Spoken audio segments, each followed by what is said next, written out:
പറയുന്ന കാര്യങ്ങൾ കേൾക്കുന്നുണ്ടെങ്കിൽ റെസ്പോണ്ട് ചെയ്യാമോ മക്കളെ? അപ്പോൾ നമ്മൾ ജോബ് കോസ്റ്റിംഗ് എന്ന് പറയുന്ന ചാപ്റ്റർ ആണ് നമ്മൾ സ്റ്റാർട്ട് ചെയ്യുന്നത്. ജോബ് കോസ്റ്റിംഗ് എന്ന് പറഞ്ഞാൽ ജോബ് എന്ന് പറഞ്ഞാൽ അറിയാം ജോലി അല്ലേ. അപ്പോൾ നമുക്ക് ഓരോ പർട്ടിക്കുലർ ജോബ് ചെയ്യാൻ എത്ര രൂപ കോസ്റ്റ് വരും എന്ന് കണ്ടെത്താൻ വേണ്ടി നമ്മൾ യൂസ് ചെയ്യുന്ന ഒരു ടെക്നിക് ഓഫ് കോസ്റ്റിംഗ് ആണ് ജോബ് കോസ്റ്റിംഗ്. അപ്പോൾ 2 മാർക്കിന് എന്താണ് ജോബ് കോസ്റ്റിംഗ് ചോദിച്ചാൽ നിങ്ങൾ എന്ത് പറയും? Job costing is that form of specific order costing which applies where work is undertaken to customer specific requirements and each order is of comparatively of short duration. ഇത് കസ്റ്റമറുടെ order അനുസരിച്ച് നമ്മൾ അവർക്ക് വേണ്ടിയിട്ടുള്ള ഒരു പ്രൊഡക്റ്റ് ഉണ്ടാക്കി കൊടുക്കില്ലേ, ഷോർട്ട് ടേം ആയിരിക്കും, കുറച്ച് നാളുകൾ കൊണ്ട് നമ്മൾ ഉണ്ടാക്കി കൊടുക്കേണ്ടി വരും. അപ്പോൾ അതിന് എത്രത്തോളം കോസ്റ്റ് വരും എന്ന് കണ്ടെത്താൻ വേണ്ടി യൂസ് ചെയ്യുന്ന ഒരു ടെക്നിക് ഓഫ് കോസ്റ്റിംഗ് ആണ് ജോബ് കോസ്റ്റിംഗ്. ക്ലിയർ ആയോ? കസ്റ്റമറുടെ ആവശ്യാനുസരണം അവർക്ക് നമ്മൾ കസ്റ്റമൈസ്ഡ് ആയിട്ട് കേക്കൊക്കെ ഉണ്ടാക്കി കൊടുക്കില്ലേ, ഇല്ലേ? അതേപോലെ കസ്റ്റമറുടെ സ്പെസിഫിക് റിക്വയർമെൻ്റ് അനുസരിച്ച് അവർക്ക് വേണ്ടി നമ്മൾ വർക്ക് ചെയ്യുമ്പോൾ അതിന് വരുന്ന ആ ഒരു കോസ്റ്റ് കണ്ടുപിടിക്കാൻ വേണ്ടി യൂസ് ചെയ്യുന്ന ഒരു ടെക്നിക് ഓഫ് കോസ്റ്റിംഗ് ആണ് ജോബ് കോസ്റ്റിംഗ്. ക്ലിയർ ആണോ? ഫീച്ചേഴ്സ് എന്താ? Production commences after receiving order from customer അല്ലെ. കസ്റ്റമറുടെ കയ്യിൽ നിന്ന് ഓർഡർ കിട്ടിയതിന് ശേഷം മാത്രമേ നമ്മൾ എന്ത് തുടങ്ങുള്ളൂ? പ്രൊഡക്ഷൻ ഉൽപാദനം തുടങ്ങുള്ളൂ. ശരിയല്ലേ? പ്രൊഡക്ഷൻ ഈസ് നോട്ട് കണ്ടിന്യൂസ്, അത് തുടർച്ചയായ ഒരു പ്രക്രിയയല്ല. കസ്റ്റമർ തന്നാൽ മാത്രമേ, ഓർഡർ തന്നാൽ മാത്രമേ നമ്മളത് പ്രൊഡ്യൂസ് ചെയ്യുള്ളൂ. The work on each job is done according to customer specification. കസ്റ്റമറുടെ സ്പെസിഫിക്കേഷൻ അനുസരിച്ചായിരിക്കും നമ്മൾ ഓരോ ജോലിയും നമ്മൾ വർക്കും ചെയ്യുന്നത്. ഇനി ഓരോ ജോബ് യുണീക്കാണ്. എന്താ യുണീക്ക് എന്ന് പറഞ്ഞാൽ? One and only. അതായത് ഒരു കസ്റ്റമർ പറഞ്ഞ പോലെ ആയിരിക്കില്ല വേറെ കസ്റ്റമർ പറഞ്ഞിട്ടുണ്ടാവുക അല്ലേ. അപ്പോൾ 2 ഡിഫറെൻ്റ് ആയിട്ടായിരിക്കും നമ്മൾ ജോബ് ചെയ്യുക. ഈച്ച് ജോബിന് നമ്മൾ കോസ്റ്റ് യൂണിറ്റ് എന്നാണ് പറയുക. ഓരോ ജോബിനും സെപ്പറേറ്റ് ആയിട്ട് നമ്മൾ കോസ്റ്റ് ഷീറ്റ് പ്രിപ്പയർ ചെയ്യും. അപ്പോൾ ഒരു 5 ഫീച്ചേഴ്സ് പഠിച്ച് വെക്കുക കേട്ടോ. 5 മാർക്കിന് ചോദിക്കാറുണ്ട്, ഇമ്പോർട്ടൻ്റ് ആണ് കേട്ടോ. ഇനി കോസ്റ്റ് ഷീറ്റ് ഞാൻ പറയണ്ടല്ലോ. കോസ്റ്റ് മതി. ഞാനിപ്പോൾ ഈ ചാപ്റ്റർ എടുത്തപ്പോൾ പറഞ്ഞു എന്നേ ഉള്ളൂ, തിയറി കേട്ടോ. ഓക്കെ, ഇതിൽ കോസ്റ്റ് ഷീറ്റ് നിങ്ങൾക്ക് ഓൾറെഡി അറിയാം. ഞാൻ നിങ്ങളെ പഠിപ്പിച്ചിട്ടില്ലേ? യൂണിറ്റ് കോസ്റ്റിംഗിൽ പഠിപ്പിച്ചിട്ടില്ലേ? ഉണ്ട്. എന്നാലും ഞാനൊരു സിമ്പിൾ കോസ്റ്റ് ഷീറ്റ് പറയാം. ഡയറക്റ്റ് മെറ്റീരിയലും ഡയറക്റ്റ് വേജസും ഡയറക്റ്റ് എക്സ്പെൻസും കൂടി കൂട്ടുമ്പോൾ നമുക്ക് എന്താ കിട്ടുക? പ്രൈം കോസ്റ്റ് അഥവാ ഡയറക്റ്റ് കോസ്റ്റ്. ചിലപ്പോൾ 2 മാർക്കിന് വാട്ട് ഈസ് പ്രൈം കോസ്റ്റ് എന്ന് ചോദിക്കാം. Prime cost or direct cost നമ്മൾ അതിനെ പറയാറുണ്ട്. ഇനി അതിൻ്റെ കൂടെ ഫാക്ടറിയിലെ എക്സ്പെൻസ്, ഫാക്ടറി ഓവർ ഹെഡും കൂടി കൂട്ടുമ്പോൾ നമുക്ക് എന്താ കിട്ടുക? ഫാക്ടറി കോസ്റ്റ് അഥവാ വർക്ക്സ് കോസ്റ്റ്. ഇനി അഡ്മിനിസ്ട്രേഷൻ ഓവർ ഹെഡ് കൂട്ടുമ്പോൾ എന്താ കിട്ടുക? Cost of production. അതിനോട് selling and distribution over head കൂട്ടുമ്പോൾ ടോട്ടൽ കോസ്റ്റ് അഥവാ കോസ്റ്റ് ഓഫ് സെയിൽസ്. നമുക്കൊരു ക്വസ്റ്റ്യൻ ചെയ്താലോ? നോക്കി. ദ ഫോളോയിങ്, ആകെ 2 പ്രോബ്ലം ടെക്സ്റ്റ് ബുക്കിലുള്ളൂ കേട്ടോ. The following data relate to a job number 505. അതായത് ജോബ് നമ്പർ 505 ചെയ്യാനായിട്ട് താഴെ പറയുന്ന ഡാറ്റാസ് നമുക്ക് തന്നിട്ടുണ്ട്. അതായത് എക്സ്പെൻസുകൾ വന്നിട്ടുണ്ട്. മെറ്റീരിയൽ 50,000, വേജസ് 30,000, ചാർജബിൾ എക്സ്പെൻസ് എന്ന് പറഞ്ഞാൽ ഡയറക്റ്റ് എക്സ്പെൻസിനെയാണ് ചാർജബിൾ എക്സ്പെൻസ് പറയുക 10,000. അപ്പോൾ ഇത് 3 കൂടി കൂട്ടുമ്പോൾ എന്താ കിട്ടുക? മെറ്റീരിയലും വേജസും ചാർജബിൾ പ്രൈം കോസ്റ്റ്. അപ്പോൾ 50,000, 30,000, 10,000 കൂടി കൂട്ടുമ്പോൾ നമുക്ക് 90,000 കിട്ടും. That is prime cost. അപ്പോൾ ഈ ഫോർമാറ്റ് നിങ്ങൾക്ക് അറിയണം, കോസ്റ്റിൻ്റെ ഫോർമാറ്റ് അറിയണം. ഡയറക്റ്റ് മെറ്റീരിയൽ, ഡയറക്റ്റ് ലേബർ അഥവാ ഡയറക്റ്റ് വേജസ്, ഡയറക്റ്റ് എക്സ്പെൻസ്, ഇത് 3 കൂടി കൂട്ടുമ്പോൾ നമുക്ക് എന്ത് കിട്ടി? പ്രൈം കോസ്റ്റ് കിട്ടി. അടുത്ത ഫാക്ടറി ഓവർ ഹെഡ് അല്ലേ. Factory over head at 20% of wages. എന്താ പറഞ്ഞേക്കണേ? ഫാക്ടറി ഓവർ ഹെഡ് എന്ന് പറഞ്ഞാൽ വേജസിന്റെ 20%. വേജസ് 30,000 അല്ലേ മക്കളെ. അപ്പൊ 30,000 20/100. അപ്പൊ നമുക്ക് 6,000 കിട്ടും. അപ്പൊ അതും കൂടി കൂട്ടുമ്പോൾ നമുക്ക് ഫാക്ടറി കോസ്റ്റ് കിട്ടി. ക്ലിയർ ആയോ? ഫാക്ടറി കോസ്റ്റ് വരെ മനസ്സിലായോ എല്ലാവർക്കും? എല്ലാവരും റെസ്പോണ്ട് ചെയ്യും. അപ്പോൾ 90,000, 6,000, 96,000. അടുത്ത നോക്കി. Office and administration overhead at 5% of factory cost. അതായത് office and administration overhead എന്ന് പറയുന്നത് ഫാക്ടറി കോസ്റ്റിൻ്റെ 5%.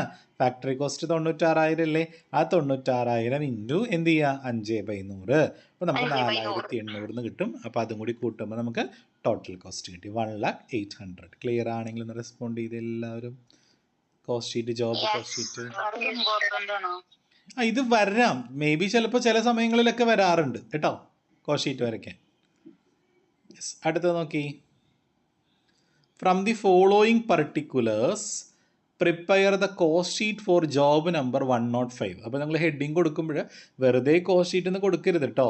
ജോബ് കോസ്റ്റ് ഷീറ്റ് ആ നമ്പർ കൊടുക്കണം കണ്ടോ. നേരത്തെ ജോബ് കോസ്റ്റ് ഷീറ്റ് എന്ന് മാത്രമേ കൊടുത്തിട്ടുള്ളത് 505 എന്ന് കൊടുക്കണം കേട്ടോ. മനസ്സിലായോ? മെറ്റീരിയൽ ഉണ്ട് 6000. പ്രൊഡക്റ്റീവ് വേജസ് പറഞ്ഞാൽ ഡയറക്റ്റ് വേജസ് ആണ് 4600. ഡയറക്റ്റ് എക്സ്പെൻസ് ഉണ്ട്. എല്ലാം കൂടി കൂട്ടുമ്പോൾ എന്താ കിട്ടുക? Prime cost 11100. അടുത്ത് നോക്കി, provide 60% on productive wages four works on cost. അപ്പോൾ ഫാക്ടറി ഓവർഹെഡ് എന്ന് പറഞ്ഞാൽ എന്താ? വേജസിന്റെ പ്രൊഡക്റ്റീവ് വേജസിന് എത്ര ശതമാനം? അപ്പം 4600 ഇൻറ്റു 60/100 ചെയ്യുക. 60/100 ചെയ്യുമ്പോൾ നമുക്ക് 2760 കിട്ടും. അപ്പം നമുക്ക് ടോട്ടൽ ചെയ്യുമ്പോൾ ഫാക്ടറി കോസ്റ്റ് കിട്ടി 13860. കത്തിയോ? അടുത്ത് 12% on works cost for office on cost. അപ്പോൾ ഓഫീസ് ഓവർ ഹെഡ് എന്ന് പറഞ്ഞാൽ വർക്ക്സ് കോസ്റ്റിന്റെ വേറൊരു പേരെന്താ? Factory cost. ആ ഫാക്ടറി കോസ്റ്റിന്റെ 12% ഓഫീസ് ഓവർ ഹെഡ്. അപ്പോൾ ഫാക്ടറി കോസ്റ്റ് നമുക്ക് 13860 അല്ലേ കിട്ടിയത്. ആ 13860 ഇൻറ്റു 12 എന്ന് പറയുമ്പോൾ 12.5 ചെയ്താൽ മതി കേട്ടോ. 12.5/100 ചെയ്യാം. അപ്പോൾ 1732 കിട്ടും. 32 50 പൈസ കിട്ടും. അത് ടോട്ടൽ ചെയ്യുമ്പോൾ കോസ്റ്റ് ഓഫ് പ്രൊഡക്ഷൻ കിട്ടി. അതുവരെ ക്ലിയർ ആയോ? കോസ്റ്റ് ഓഫ് പ്രൊഡക്ഷൻ വരെ പറഞ്ഞുള്ളൂ. പ്രോഫിറ്റ് എന്ന് പറഞ്ഞാൽ സെയിൽസിൻ്റെ 15%. ഞാൻ നിങ്ങളിങ്ങനെ ഒരു എളുപ്പവഴി പഠിപ്പിച്ചിട്ടുണ്ടല്ലോ. കോസ്റ്റ് തരികയാണെങ്കിൽ നമ്മളിപ്പോൾ ഇതും കൂടി കൂട്ടുമ്പോൾ നമുക്ക് കോസ്റ്റ് ഓഫ് പ്രൊഡക്ഷൻ കിട്ടി അല്ലേ. 15,592 രൂപ 50 പൈസ. നമുക്ക് സെയിൽസിൻ്റെ 15% പ്രോഫിറ്റ്. അപ്പോൾ സെയിൽസ് ക്വസ്റ്റ്യനിലുണ്ടോ? ഉണ്ടോ? ഈ കോസ്റ്റിന്റെ കൂടെ പ്രോഫിറ്റും കൂടി കൂട്ടുമ്പോഴല്ലേ സെയിൽസ് കിട്ടുക. സെയിൽസ് നമുക്ക് അറിഞ്ഞൂടാ. അപ്പോൾ കോസ്റ്റ് വെച്ചിട്ട് പ്രോഫിറ്റ് ആണ് ഒരു എളുപ്പവഴി ഞാൻ പഠിപ്പിച്ചിട്ടുള്ളത്. എങ്ങനെയാ? ഈ കോസ്റ്റ് ഇൻറ്റു ആർക്കെങ്കിലും ഓർമ്മയുണ്ടോ? ഈ കോസ്റ്റ് ഓഫ് പ്രൊഡക്ഷൻ കിട്ടിയില്ലേ 15,592 രൂപ 50 പൈസ. അപ്പോൾ പ്രോഫിറ്റ് എങ്ങനെയാണ് കാണാം? പ്രോഫിറ്റ് നേരത്തെ ക്വസ്റ്റിൽ പ്രോഫിറ്റ് പറഞ്ഞിട്ടുണ്ടായിരുന്നില്ല. നമ്മൾ ടോട്ടൽ കോസ്റ്റ് വരെ ചെയ്താൽ മതിയായിരുന്നു. പക്ഷേ ഈ ക്വസ്റ്റ്യനിൽ പ്രോഫിറ്റ് പറയുന്നുണ്ട് സെയിൽസിൻ്റെ 15% പ്രോഫിറ്റ്. സെയിൽസിൻ്റെ 15%. സെയിൽസ് നമുക്ക് അറിഞ്ഞൂടാ. അപ്പോൾ എന്തിൻ്റെയാണോ പറഞ്ഞിരിക്കുന്നത് അത് നമ്മൾ 100%. അപ്പോൾ സെയിൽസ് എത്ര ശതമാനമാണ്? 100%. അപ്പോൾ ഈ കോസ്റ്റ് ഇൻറ്റു നമ്മൾ എന്ത് ചെയ്യണം? ഓർമ്മയുണ്ടോ? പ്രോഫിറ്റ് കാണാൻ നമ്മൾ എന്താ ചെയ്യേണ്ടത്? ഈ കോസ്റ്റ് ഇൻറ്റു 15,592 രൂപ 50 പൈസ ഇൻറ്റു ഓർമ്മയുണ്ടോ? 15/85. കത്തിയാ? ഓർമ്മയുണ്ടോ? ഇപ്പോൾ കിട്ടണ്ടോ? അതായത് 15/100 മൈനസ് 15 100 അത് കുറയ്ക്കുക. അതായത് നമ്മുടെ ഈ കോസ്റ്റ് എന്ന് പറയുന്നത് എന്തിനു തുല്യം? 85 തുല്യമല്ലടാ. കാരണം സെയിൽസ് 100 ആണെങ്കിൽ കോസ്റ്റിന്റെ കൂടെ 15 കൂടി കൂട്ടുമ്പോഴേ സെയിൽസ് 100 കിട്ടുക. അപ്പോൾ കോസ്റ്റ് 85 ആയിരിക്കില്ലേ. അപ്പോൾ 15,592 85. ആ 85 15 കണ്ടുപിടിക്കുക. കത്തിയാ? ഒന്ന് ചെയ്ത കാൽക്കുലേറ്ററിൽ 15,592 രൂപ 50 പൈസ ഇൻറ്റു 15/85 എത്രയാണ് കിട്ടുന്നേ?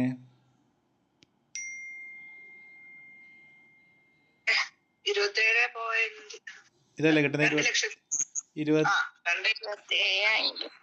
2751.6 ആണോ? യെസ്. അപ്പോൾ എങ്ങനെ 15/85 മനസ്സിലായോ? ഇനി 15-ന് പകരം 10 ആണെങ്കിൽ എങ്ങനെ ചെയ്യണ്ടേ? 90. Very good. 5 ആണെങ്കിൽ 5/95. കത്തിയില്ലേ? 100-ന് ആ പെർസെൻറ്റേജ് കുറയ്ക്കുക. അത് സെയിൽസിന്റെ പറഞ്ഞ ഈ സെല്ലിങ്ങിന് പകരം ഇങ്ങനെ profit to be realised on the കോസ്റ്റിന്റെ 15% എന്ന് പറയണമെങ്കിലോ ഒന്നും ചെയ്യണ്ട. ഈ എമൗണ്ട് ഇൻറ്റു എന്ത് ചെയ്താൽ മതി? 15/100 ചെയ്താൽ മതി. ക്ലിയർ ആയോ? അതന്നെ 15/100. കോസ്റ്റിന്റെ പറഞ്ഞ 15/100, സെയിൽസിന്റെ പറഞ്ഞ 15/85. കത്തിയാ? Last question. The information given below has been taken from the record of an engineering work in respect of job number 101. അപ്പോൾ ജോബ് നമ്പർ 101 എന്ന് പറയുന്ന എഞ്ചിനീയറിംഗ് വർക്കിൻ്റെ കുറച്ച് റെക്കോർഡുകളാണ് നമുക്ക് താഴെ തന്നിട്ടുള്ളത്. ഓക്കെ അല്ലേ? ഇനി മെറ്റീരിയൽ 4010 ആണ്. വേജസ് ഉണ്ട് വേജസ് നമുക്ക് ഈ സ്ഥാപനത്തിൽ 3 ഡിപ്പാർട്ട്മെൻറ്റുകളുണ്ട് കേട്ടോ. ഡിപ്പാർട്ട്മെൻറ്റ് എ ഉണ്ട്, ഡിപ്പാർട്ട്മെൻറ്റ് ബി ഉണ്ട്, ഡിപ്പാർട്ട്മെൻറ്റ് സി ഉണ്ട്. മെറ്റീരിയൽസ് 4010 അപ്പോൾ ഡയറക്റ്റ് മെറ്റീരിയൽസ് നമ്മൾ എഴുതി. എത്രയാണ് മെറ്റീരിയൽസ് എത്രയാണ്? 4010. ഇനി വേജസ് നമുക്ക് ഒരുമിച്ച് എഴുതാൻ പറ്റുമോ? വേജസ് 3 ഡിപ്പാർട്ട്മെൻറ്റ് ഇല്ലേ മക്കളെ? അപ്പം 3ൻ്റെയും കൂടി കൂട്ടുമ്പോഴല്ലേ മൊത്തം വേജസ് കിട്ടുക സ്ഥാപനത്തിൻ്റെ, അല്ലേ? ഡിപ്പാർട്ട്മെൻറ്റ് എ എത്ര മണിക്കൂർ വർക്ക് ചെയ്തേക്കണം? ഡിപ്പാർട്ട്മെൻറ്റ് എ 60 മണിക്കൂർ വർക്ക് ചെയ്തിട്ടുണ്ട്. 1 മണിക്കൂർ 3 രൂപയാണ് വേജസ്. അപ്പോൾ 60 മണിക്കൂറിനോ 180. അപ്പോൾ നമ്മൾ ഡിപ്പാർട്ട്മെൻറ്റ് എയുടെ 180 നമുക്ക് കിട്ടിയിട്ടുണ്ട്. കണ്ടോ? നമ്മൾ ഇന്നർ കോളത്തിൽ തന്നെ വേണമെങ്കിൽ ചെയ്യണമെങ്കിൽ ചെയ്തോളൂ. അപ്പോൾ നമുക്ക് 180 കിട്ടിയിട്ടുണ്ട്. അടുത്ത് പറഞ്ഞേ, ഡിപ്പാർട്ട്മെൻറ്റ് ബി എത്ര മണിക്കൂർ വർക്ക് ചെയ്തേക്കണേ? 1 മണിക്കൂറിന് 2 രൂപയാണ് വേജസ്. അപ്പോൾ 40 × 2 എത്ര വരും? 80. അടുത്തത് മൂന്നാമത്തെ വേജസ് ഡിപ്പാർട്ട്മെൻറ്റ് സി 20 മണിക്കൂറാണ്. 20 × 5 10 നമുക്ക് 100 കിട്ടി. അപ്പോൾ ടോട്ടൽ നമുക്ക് 360 കിട്ടി. അപ്പോൾ മെറ്റീരിയലും വേജസും കൂടി കൂട്ടുമ്പോൾ നമുക്ക് എന്ത് കിട്ടി? പ്രൈം കോസ്റ്റ് കിട്ടി. കത്തിയോ? ഇനി അടുത്തത് ഓവർ ഹെഡ് എക്സ്പെൻസ് ആണ് കേട്ടോ. അപ്പം മുകളിലുള്ളത് ഡയറക്റ്റ് മെറ്റീരിയലും ഡയറക്റ്റ് വേജസ് ആണ് കേട്ടോ. ഇനി അടുത്ത ഓവർ ഹെഡ് ആണ്. ഓവർ ഹെഡ് പക്ഷേ വേരിയബിൾ ആണ്. വേരിയബിൾ എന്ന് പറഞ്ഞാൽ നിങ്ങൾ ശ്രദ്ധിക്കണം. ഡിപ്പാർട്ട്മെൻറ്റ് എ 5000 രൂപ കിട്ടിയിട്ടുണ്ട്. ഡിപ്പാർട്ട്മെൻറ്റ് എക്ക് 5000 രൂപയാണ് over head expense four 5000 labour hour. എന്താ അതിൻ്റെ അർത്ഥം? 5000 മണിക്കൂർ തൊഴിലാളി വർക്ക് ചെയ്താൽ 5000 രൂപ ചിലവാകും. അപ്പോൾ 1 മണിക്കൂറിന് എത്രയാണ്? എടാ 5000 രൂപ നമുക്ക് കിട്ടും എത്ര മണിക്കൂർ വർക്ക് ചെയ്താൽ? അപ്പോൾ 1 മണിക്കൂറിന് എത്രയാ? 5000 5000 / 5000 അല്ലേ? 5000 രൂപ / 5000 മണിക്കൂർ. അപ്പോൾ നമുക്ക് 1 കിട്ടും. ഡിപ്പാർട്ട്മെൻറ്റ് എ ശരിക്കും എത്ര മണിക്കൂർ വർക്ക് ചെയ്തേക്കണേ? 60 മണിക്കൂർ അല്ലേ മുകളിൽ പറയുന്നില്ലേ? അപ്പോൾ 60 × 1 60 ആണ് നമ്മുടെ എന്ത് വരിക? Variable overhead. കത്തിയാ? അപ്പം ഞാനൊരു കാര്യം ചോദിക്കട്ടെ, ഡിപ്പാർട്ട്മെൻറ്റ് ബിയുടെ വേരിയബിൾ ഓവർ ഹെഡ് എങ്ങനെ കാണാം? ഡിപ്പാർട്ട്മെൻറ്റ് ബി എത്ര രൂപ ചിലവായിക്കണേ?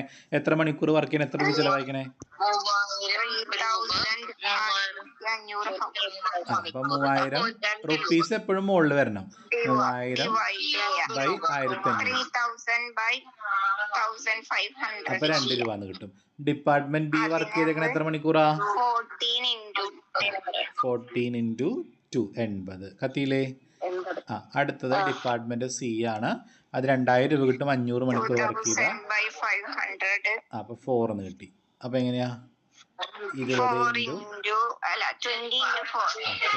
4 80. ടോട്ടൽ ചെയ്യുമ്പോൾ 220. ക്ലിയർ ആയോ? അപ്പോൾ നമ്മുടെ വേരിയബിൾ ഓവർ ഹെഡ് കഴിഞ്ഞു. അടുത്ത ഫിക്സഡ് ഓവർ ഹെഡാണ്. ഫിക്സഡിൻ്റെ പ്രത്യേകത എന്താണെന്നറിയോ? 3 ഡിപ്പാർട്ട്മെൻറ്റിലും ഫിക്സഡ് ആയിരിക്കും. ഫിക്സഡിന് എങ്ങനെയാണ് റുപ്പീസ് വരണേ? 20000 രൂപ ഫോർ 10,000 വർക്കിംഗ് അവേഴ്സ്. എന്താ അതിൻ്റെ അർത്ഥം? 10,000 അവേഴ്സ് വർക്ക് ചെയ്തതിന് 20,000. 1 മണിക്കൂറിന് എത്രയാ? 20,000 / 10. എത്ര കിട്ടും? 2. 2. അപ്പോൾ 2 ആണ് നമ്മുടെ ഫിക്സഡ് ഓവർ ഹെഡ്. 2 എന്ന് പറഞ്ഞാൽ അത് ഫിക്സഡ് എന്ന് പറഞ്ഞാൽ 3 ഡിപ്പാർട്ട്മെൻറ്റും സെയിം ആണ് കേട്ടോ. അതാണ് അതിൻ്റെ അർത്ഥം. അപ്പം 3 ഡിപ്പാർട്ട്മെൻറ്റ് എന്ന് പറഞ്ഞാൽ ആരൊക്കെയാ? 60 40 20. അത് വേണമെങ്കിൽ സെപ്പറേറ്റ് ആയിട്ട് ഇൻറ്റു ചെയ്യാം. 60 × 2 40 × 2 20 × അങ്ങനെ ചെയ്യാം. അല്ലെങ്കിൽ ഒരുമിച്ച് 120 അല്ലേ? 60 40 100 100 20 120 2 ഒരുമിച്ച് ചെയ്താലും സെറ്റാണ് കേട്ടോ. കറക്റ്റാണ്. അപ്പോൾ ഇവരവിടെ ചെയ്തേക്കണത് ഒരുമിച്ചാണ് ചെയ്തേക്കണം. കണ്ടോ? 120 × 2 ഫിക്സഡ് ഓവർ ഹെഡ് 240. ടോട്ടൽ ചെയ്യുമ്പോൾ നമുക്ക് 4830 ടോട്ടൽ കോസ്റ്റ് കിട്ടിയത്. ക്ലിയർ ആയോ? കത്തിയോ?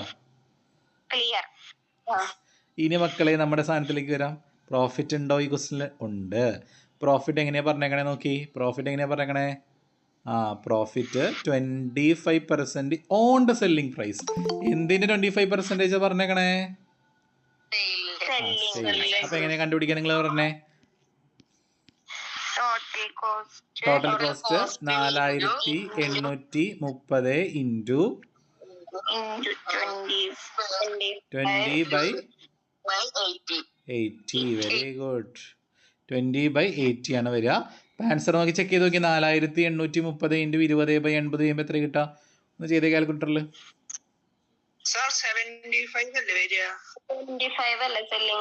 25 ആണല്ലേ? ഓക്കെ 25 ആണല്ലേ? ഓക്കെ. അപ്പോൾ 25 ആയതുകൊണ്ട് 25/75 കേട്ടോ. യെസ്. അപ്പോൾ 4830 ഇൻറ്റു ഞാൻ 20 എന്ന് വിചാരിച്ചു 25% ക്വസ്റ്റിനിൽ പറഞ്ഞേക്കണേ ബൈ 75. അപ്പോൾ എത്ര വരും നോക്കി.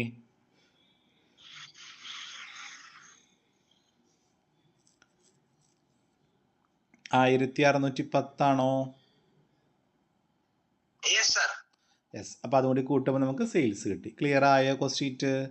അപ്പോൾ ഇങ്ങനെ തന്ന ഇത് ചോദിച്ചിട്ട് ഇത് എസ് എ ചോദിച്ചിട്ടുണ്ട്. ഈ ക്വസ്റ്റ്യൻ എസ് എ ചോദിച്ചിട്ടുണ്ട് കേട്ടോ. സെയിം മോഡൽ എസ് എ ചോദിച്ചിട്ടുണ്ട്. അപ്പോൾ എല്ലാവരും ഇത് പഠിക്കണം കേട്ടോ. വേറെ രീതിയിൽ ക്വസ്റ്റ്യൻ വരും ഇല്ല ഇത് ഈ ചാപ്റ്ററിനൊക്കെ ഇങ്ങനെ തന്നെ വരുള്ളൂ. ഡയറക്റ്റ് ക്വസ്റ്റ്യൻ ആയിരിക്കും കേട്ടോ. ഓക്കെ. അപ്പോൾ എല്ലാവർക്കും ജോബ് കോസ്റ്റിംഗ് മനസ്സിലായോ? എല്ലാ ക്വസ്റ്റ്യൻസും സാറേ ഞങ്ങൾക്ക് ഇങ്ങനെ ഒരു ഭാഗ്യേ തന്നിട്ടില്ല.